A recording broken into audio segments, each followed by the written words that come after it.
Hi guys, welcome back. Today we're going to talk about pneumothorax. So firstly, let's define what pneumothorax is. So pneumothorax is simply defined as air inside the pleural cavity. And what this does is it increases the pressure inside the pleural cavity, making the intrapleural pressure a lot higher than the intrapulmonary pressure or the alveolar pressure. And this is a problem because it leads to the collapse of the lung, which is pneumothorax.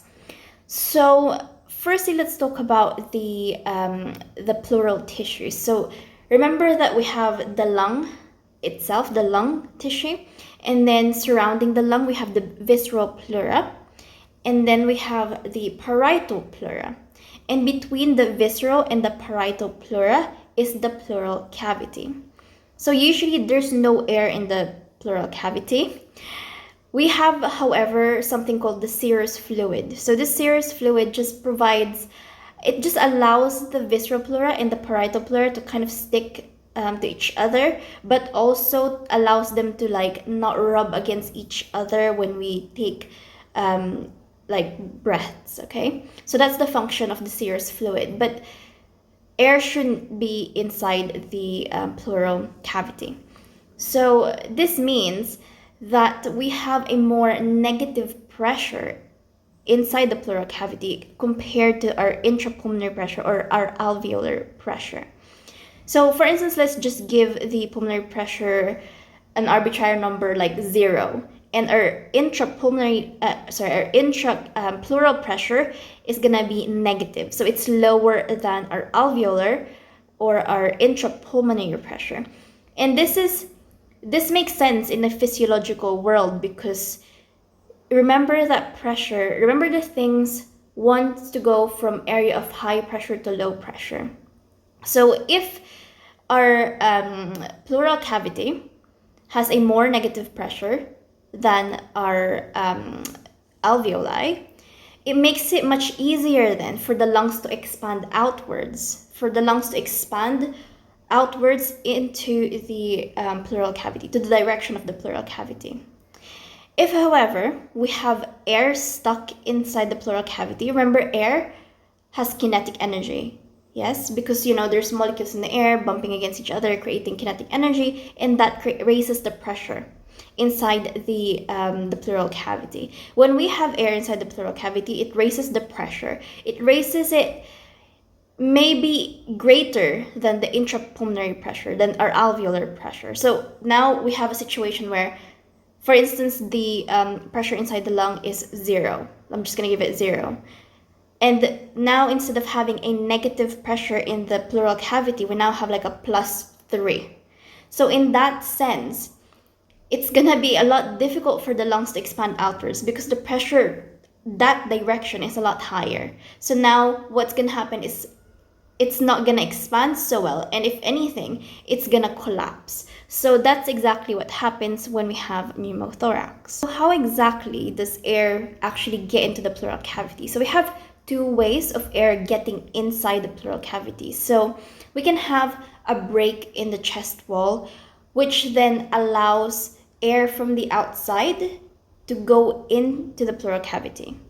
Or we can have a situation where we damage the lung parenchyma, the lung tissue itself, and then in that way, air can then leak out to the pleural cavity from inside the lung. So those are the two ways this can happen. So we have two different types of pneumothorax. So we have spontaneous pneumothorax and we have traumatic pneumothorax.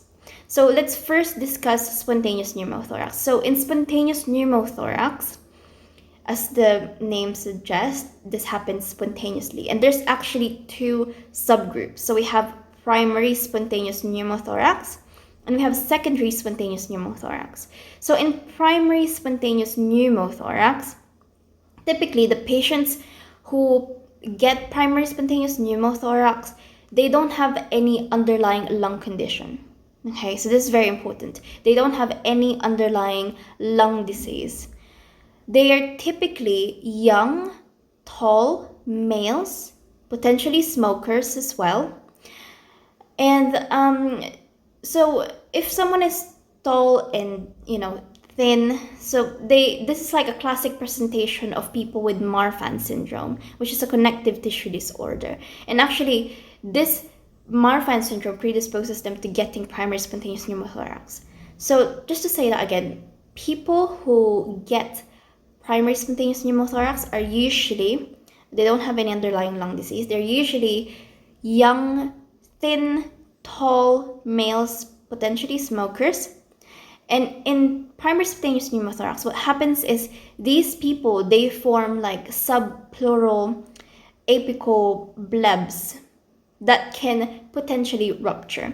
And these subpleural apical blebs are very susceptible to an increase in pressure. So how do we increase interthoracic pressure? So if we do like a Valsalva maneuver, when you try like hold your breath, yes. So when you try do a Valsalva, that increases interthoracic pressure.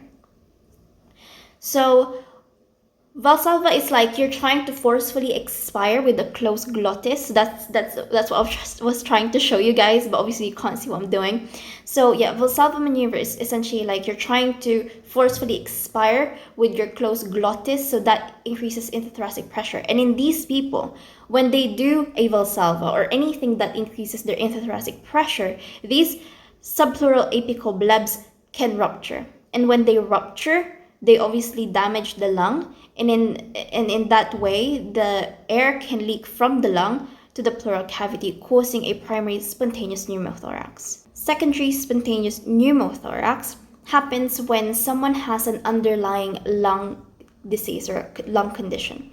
So for instance, we have an obstructive lung condition. So for instance, we have chronic obstructive lung disease, including emphysema and chronic bronchitis. So in emphysema, if you've watched my COPD video, I told you there's 3 types of emphysema. We have panacinar, centriacinar, and distal acinar or paraseptal.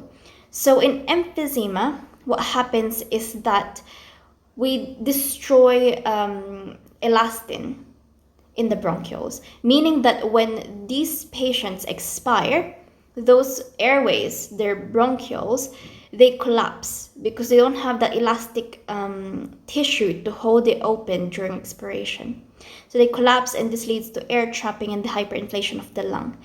In patients with specifically the distal acinar or the paraseptal emphysema type, they form blebs, they form like bulla, really close to the like pleural membrane.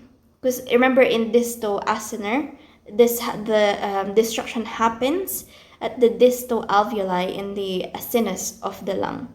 So that's really close to the pleural membrane. So when this bulla or these blebs rupture, air can leak out into the pleural cavity. Same thing with chronic bronchitis. So if someone has chronic bronchitis, this is a problem with mucus secretion or mucus buildup. So because of this mucus plugging, they trap a lot of CO2 out because they can't expire a lot of air out, so CO2 gets trapped inside the lung, again causes hyperinflation of the lung. And in these patients, they also form like some bulla, which are susceptible to, again, being ruptured. And when they rupture, air can leak out into the pleural cavity, causing a secondary spontaneous pneumothorax. Another potential reason for a secondary spontaneous pneumothorax are destructive lesions or cavitary lesions. So for instance, if someone has picked up a really bad infection, which can damage the lung, for instance, tuberculosis is one, which unfortunately I had when I was little and kind of left my lung very scarred and very damaged. So these sort of infections, they can damage the lung, and it makes it, more susceptible to forming those blebs, to those cavitary lesions that I was talking about. Also, this may happen when someone has like pneumocystic pneumonia, lung abscess, or even like lung cancers, because again, that leads to the destruction of the lung parenchyma, especially the squamous cell carcinoma type of lung cancer. The second type of pneumothorax is traumatic pneumothorax. So again, it is because of trauma. So there's two types. So we can have open or closed. So open pneumothorax means that when we take a breath in, so when we inspire, air leaks into the pleural cavity, and when we expire, that air can come out of the pleural cavity. In closed pneumothorax, it's essentially like when we take in a breath in, so when we inspire, air comes into the pleural cavity, and when we expire, it doesn't leak back out. So that's the difference between the two. And there's two potential causes of traumatic pneumothorax. So we can have iatrogenic causes, which is because of medical procedures, or we can have non-iatrogenic causes, which are not caused by any medical procedures or treatment. So for iatrogenic causes of traumatic pneumothorax, we can potentially have pneumothorax when we do CPR to someone because we break their rib, and that can puncture the pleural cavity and cause pneumothorax. What else? When we do like a pleural biopsy, we puncture the pleural cavity, and we may, cause pneumothorax. When we do thoracocentesis, when we drain the pleural cavity, when we have pleural effusion, that again can lead to a traumatic pneumothorax. So also another one, when we have mechanical ventilation, like high positive end expiratory pressure, this can lead to like barotrauma because it's such high pressure in the lung that can again cause some damage and lead to pneumothorax. Some of the non-iatrogenic causes include like if someone got shot like in the lung, obviously that's going to puncture their pleural cavity. If someone got stabbed in their chest, that might puncture their pleural cavity. If someone has been involved in a motor vehicle accident, again, that can potentially lead to a traumatic pneumothorax. Now let's quickly discuss the pathophysiology of pneumothorax. So like I said, what happens is we get air inside the pleural cavity in all the different ways that I've just mentioned. And what happens is when we get air in the pleural cavity, because of the kinetic energy in the air, the intrapleural cavity pressure increases greater than the pressure there exceeds the alveolar pressure or the intrapulmonary pressure. And this means it's going to be difficult for the lung to expand outwards. And if the pressure is much, much higher in the pleural cavity, what starts happening is that the pleural cavity compresses, squeezes the lungs. So when the pleural cavity pushes into the lungs, the microscopic structures inside the lungs, they get squeezed. So microscopic structures like our alveoli, which are a site of gas exchange. So when these alveoli, when they get squeezed, So when these, I'm still ill guys, so when these alveoli get squeezed, what happens is that they can't fill as much oxygen because they're being squeezed. The volume inside has been reduced because they're being squeezed because of that pressure from the pleural cavity. And this means that they don't fill with enough oxygen.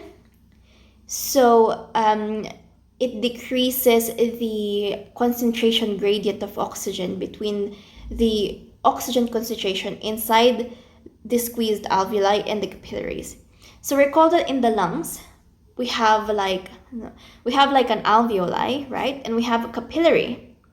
And there's a concentration gradient between these two areas. So usually the capillaries are bringing CO2 back to the lung, to the alveoli.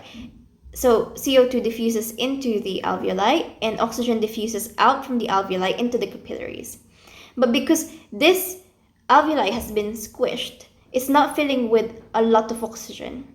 So the concentration of oxygen in the alveoli is reduced, which means that the concentration gradient between the capillary and the alveoli has been reduced. So this makes it harder for oxygen to diffuse from the alveoli to the capillaries.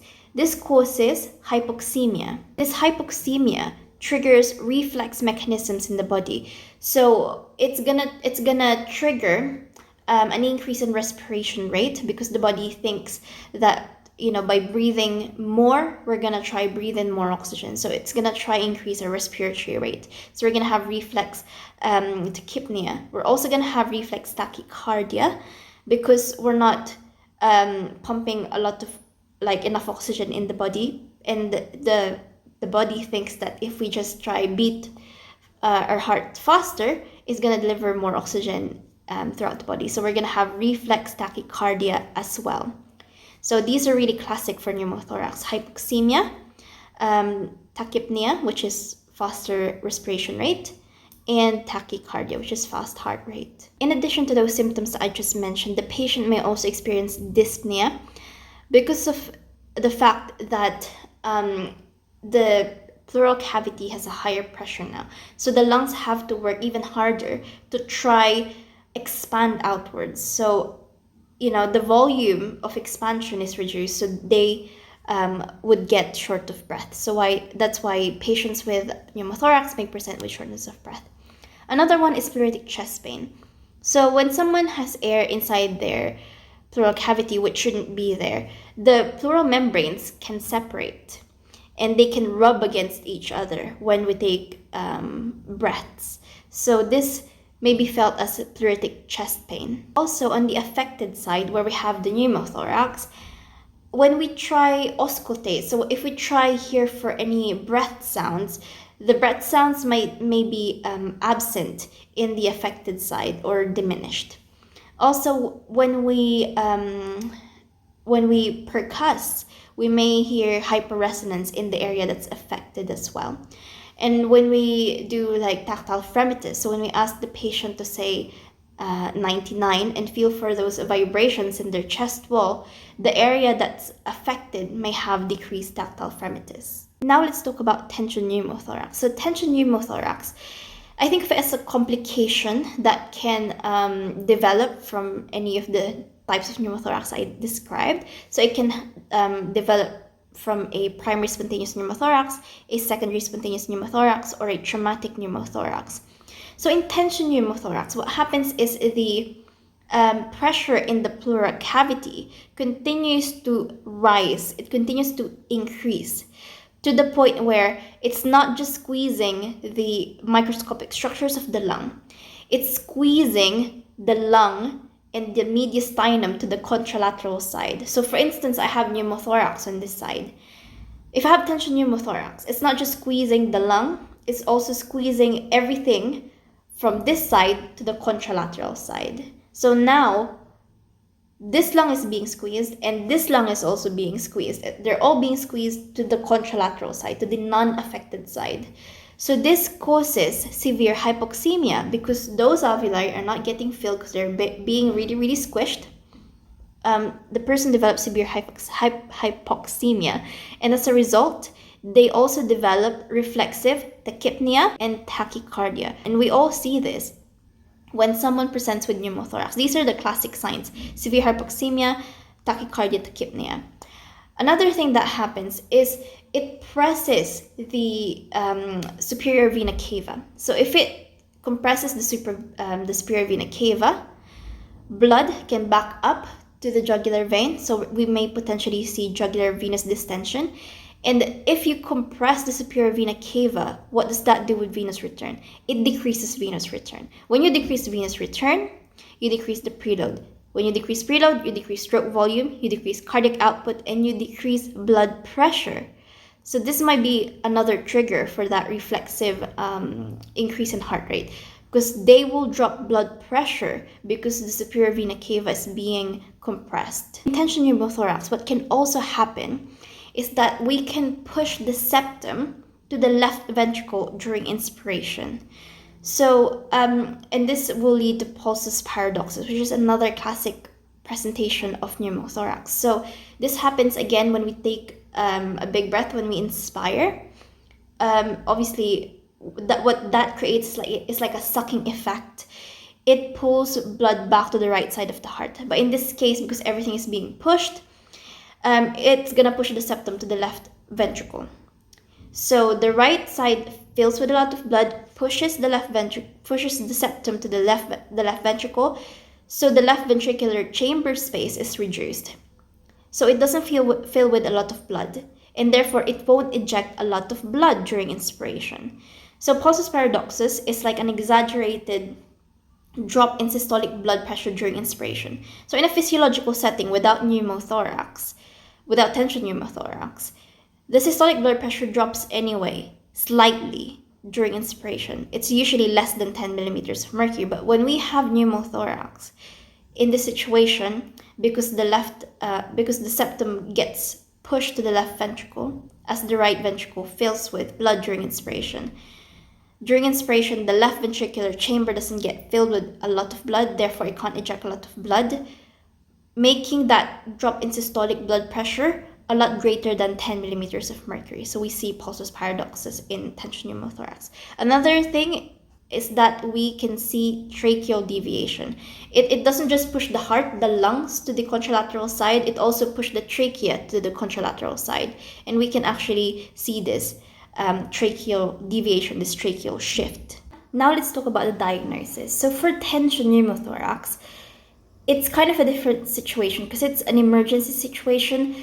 We don't wait for a chest x-ray. We just diagnose tension pneumothorax based on the clinical findings. Okay, so deviated, so we look for tracheal deviation. We look for, absent lung sounds in one side, any evidence that the lungs and the mediastinum and the trachea is being pushed towards the contralateral side. So anything that points towards a tension pneumothorax, we don't wait for a chest x-ray. What we do is we do a needle decompression or a needle aspiration, followed by a chest tube, okay? We don't wait for anything. We address the problem. We treat it as soon as we suspect it's tension pneumothorax. For normal pneumothorax, what we do is we can get a chest x-ray, and for the chest x-ray, what we need to look for is we need to follow the lung markings. And the lung markings should extend all the way out, all the way filling the chest cavity. If there's an area that's just completely black without like the lung markings, so it means that the lung markings don't extend to that bit, it means that we have a pneumothorax in that section. It's really hard to describe without showing you a chest x-ray, but I don't have any, and I hope if you Google this, you'll probably just see what I'm talking about. So for a chest x-ray, what you need to look for is you need to follow the lung markings, and if there's an area that's completely blacked out without any extension of those lung markings, then that bit is where your pneumothorax is. Another one that's more sensitive than a chest x-ray is a CT. So if you get a CT of the chest, then again you need to follow the lung markings, look for areas that's just completely black without the extension of those lung markings, and that's your pneumothorax. The other good thing about CT, it's better quality than a chest x-ray, and you'd be able to kind of measure and estimate the size of the pneumothorax. Another thing you can get is an ultrasound. An ultrasound would show like absence of like the lung sliding or gliding in the area where there's pneumothorax. Another one is potentially like bloods, like labs. So you can take like ABG, arterial blood gas, and what you're gonna see is hypoxemia.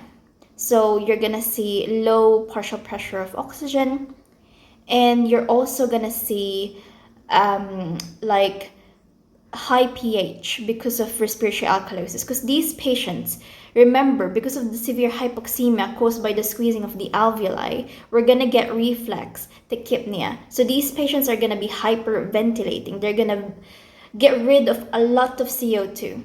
That leaves their blood in an alkalotic state. So the pH is gonna be higher, and you're gonna see a lower partial pressure of CO2, okay? So that's what you're gonna get from an ABG. Moving on to the treatment of pneumothorax. So for all patients with pneumothorax, we give them oxygen. We give them supplemental oxygen. We give them high flow oxygen, in fact. It's not so much about the flow, it's more about the actual concentration of oxygen. So we can give them oxygen via nasal cannula or a non-rebreathe mask. you need to remember that it's more about the concentration. So it's more about the FiO2, the fraction of inspired oxygen. So this is just the concentration of oxygen in the gas mixture. So we need to make sure that the concentration of oxygen is high in the air that we're giving the patient, okay? It's very important, and I'm gonna explain why. It's not just to resolve their hypoxemia, and it's not just to resolve their shortness of breath. It also allows for the resorption of that pneumothorax. And I find this very, very interesting actually. I love how this works so beautifully. So, I said that in a pneumothorax, there's air in the pleural cavity. And air, or just general air, it's 78% nitrogen, right?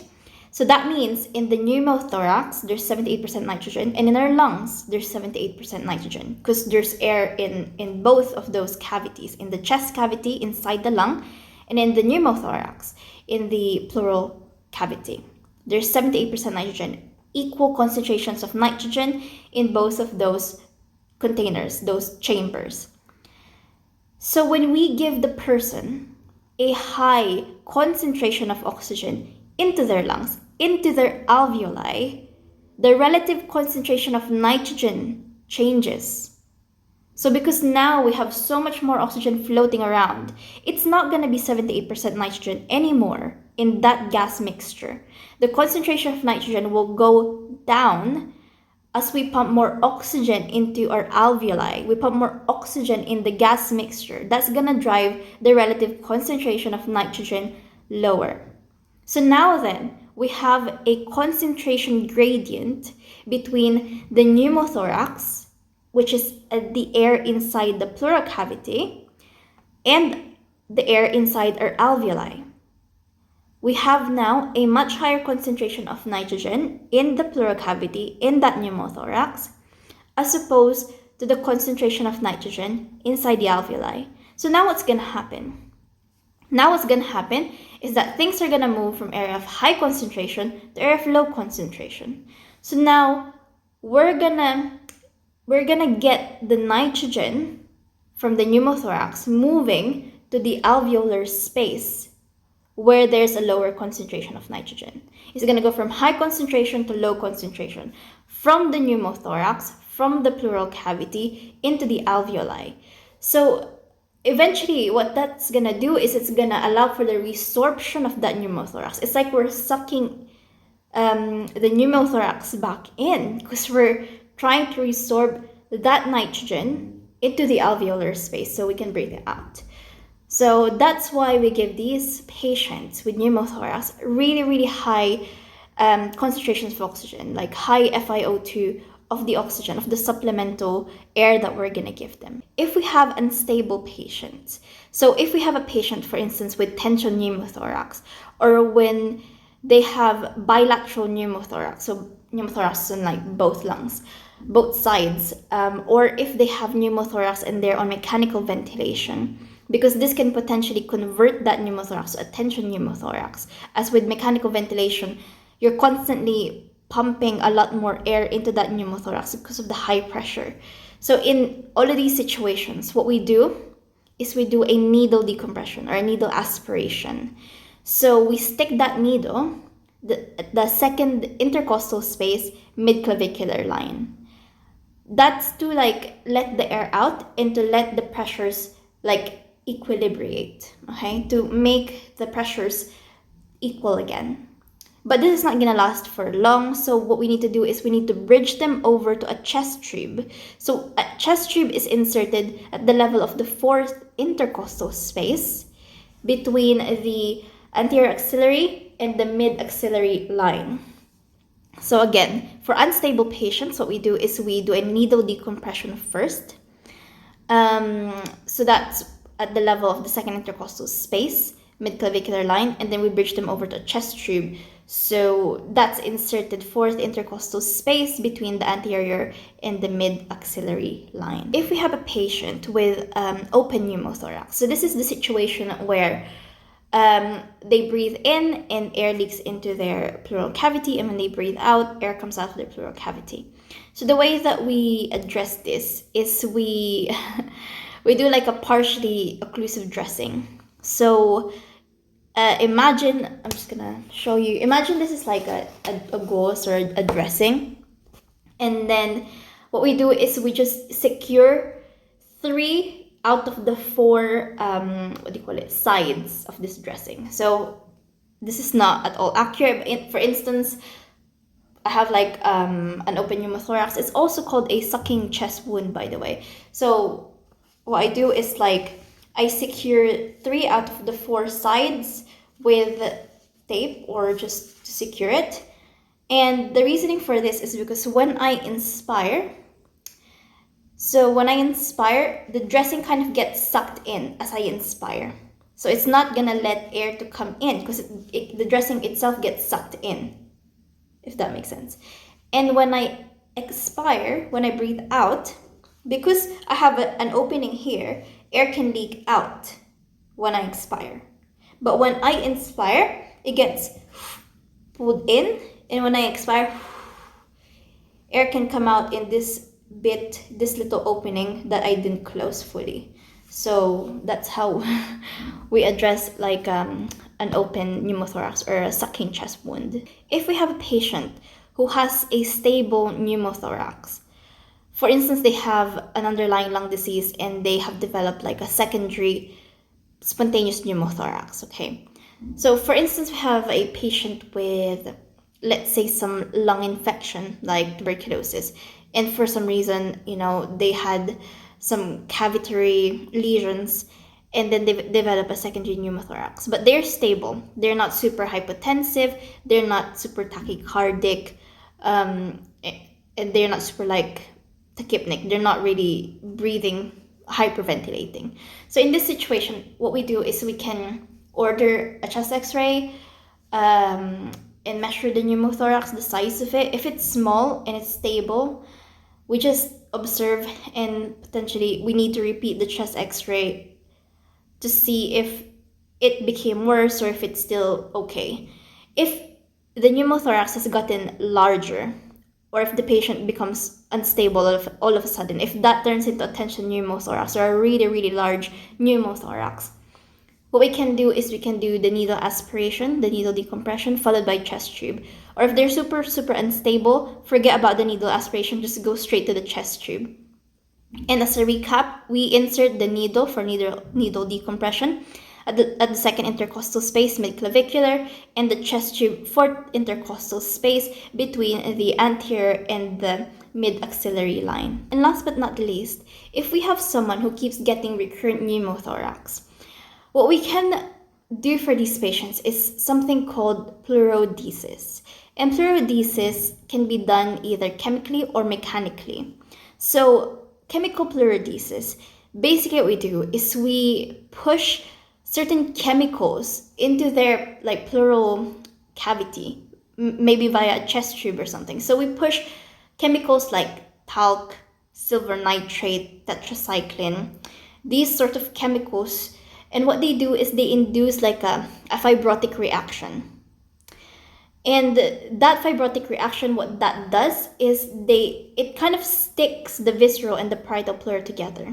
We create like a symphysis. We stick the pleural membranes together, and in that way, we don't have a pleural cavity where air can leak into, and therefore there's no way of getting pneumothorax if you don't even have that pleural space, pleural cavity to begin with.